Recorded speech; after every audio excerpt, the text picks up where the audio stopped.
বিকেলের আগেই বাঁকখালী নদীর বুকে সাজিয়ে রাখা হয় স্বর্গের কল্পজাহাজ।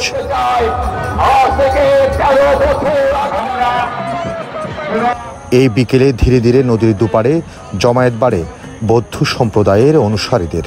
তাদের সাথে এক হয়ে মিশে বাঁকখালীর তীরভরে পরিণত হয় সম্প্রীতির সম্মিলন। প্রস্তুতি যখন পুরোপুরি, তখন ধর্মীয় অনুশাসনে বুদ্ধের ভক্তরা ওঠেন নদীতে ভাসানো কল্পজাহাজে।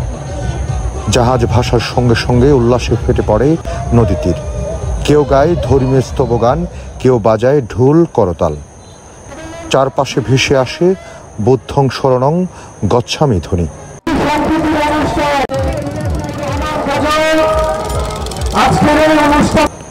বাঁশ, কাঠ, বেত ও রঙিন কাগজে তৈরি জাদি, ময়ূর, হাতি ও ড্রাগনের কারুকার্য নিয়ে 7টি কল্পজাহাজ থেকে আহ্বান ধ্বনিত হয়, জগতে সব সংখ্যা দূর হোক, সকল প্রাণী সুখী হোক। কল্পজাহাজ ভাসানির মাধ্যমে এবং সন্ধ্যায় ফানুসের মাধ্যমে এটাই জানাতে চাই, ফানুসের আলোয় জগতের সকল অন্ধকার মুছে যাক, এটাই চাই।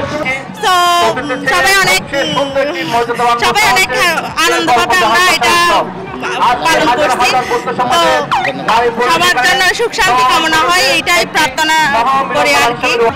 এখানে প্রতি বছর যেমন আনন্দটা উপভোগ করি, এখানে শুধু এটা যে ধর্ম অনুষ্ঠান তা না, এটা একটা আমার ঐতিহ্য হিসেবে রাখা হয়। সর্বজনীন অনুষ্ঠান, এখানে হিন্দু, বৌদ্ধ, মুসলমান সবাই আছে, সবাই খুব এনজয় করে প্রতি বছরে নিয়ে। এবছর খুব সুন্দর হয়েছে। অসাম্প্রদায়িকতারই একটা প্রতীক হিসেবে পরিগণিত হোক, একটা অসাম্প্রদায়িক একটা কি বলবো আমরা, অসাম্প্রদায়িকতাটা পুরো পৃথিবীতে বেঁচে থাকুক। বুদ্ধের ভক্তদের প্রার্থনা, ফিলিস্তিন সহ পৃথিবীর সকল মানবতা বাঁচার অধিকার পাক, শান্তিতে থাকুক। আমরা যুদ্ধ চাই না, শান্তি চাই। এই প্রহরণা পূর্ণিমার মধ্য দিয়ে আমাদের পৃথিবী জুড়ে শান্তি ছড়িয়ে পড়ুক এবং যুদ্ধ বিধ্বস্ত নানা দেশ, ফিলিস্তিন সহ এই পূর্ণিমার মধ্য দিয়ে শান্তি ছড়িয়ে পড়ুক। এবারের মেসেজটা হচ্ছে, এটা তো আমাদের ঐতিহ্যগত যে জাহাজ বাঁচা উৎসবটা, এটা প্রতি বছরে নিয়ে এবছরও হচ্ছে। এবছরে আমার মেসেজটা হচ্ছে যে সবাই যেন শান্তিমতো থাকে, দেশের জন্য শান্তি ফিরে আসে, কোনো যেন সাম্প্রদায়িক কোনো কিছু না হয়, সবাই যেন মিলেমিশেই থাকে। বার্তা সবসময় একটা, সেটা হচ্ছে শান্তি। আমরা শান্তি চাই, আমরা বৌদ্ধ জাতি শান্তিপ্রিয় জাতি। আমরা জাহাজের মাধ্যমে সারা বিশ্বব্যাপী যে সহিংসতার যে যুদ্ধ চলছে, বিশেষ করে ফিলিস্তিনের যুদ্ধ, যে গাজাবাসীকে যেভাবে নৃশংসভাবে হত্যা করা হচ্ছে, আমরা এই বার্তা দিতে চাই, শান্তি, যুদ্ধ নয়, শান্তি চাই। প্রবারণ উপলক্ষে রামুর বাঁকখালী নদীতে 100 বছরের জাহাজ অনুষ্ঠানে এসে ধর্ম উপদেষ্টা বললেন, সব ধর্মের মানুষের বেড়ে ওঠা, পড়ালেখা, গল্পে আড্ডায় মাতানো সবই একসাথে হয়েছে, যা এদেশে সাম্প্রদায়িক সম্প্রীতির নিদর্শন।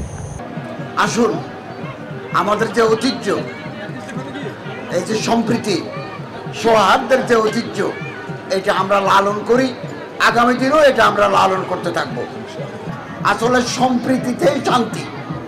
যেই দেশে সাম্প্রদায়িক সম্প্রীতি নেই, ওই দেশের উন্নতি, স্থিতিশীলতা, পর্যটন শিল্প, উৎপাদন হতে পারে না। দেশের উন্নয়নের জন্য সাম্প্রদায়িক সম্প্রীতি অপরিহার্য।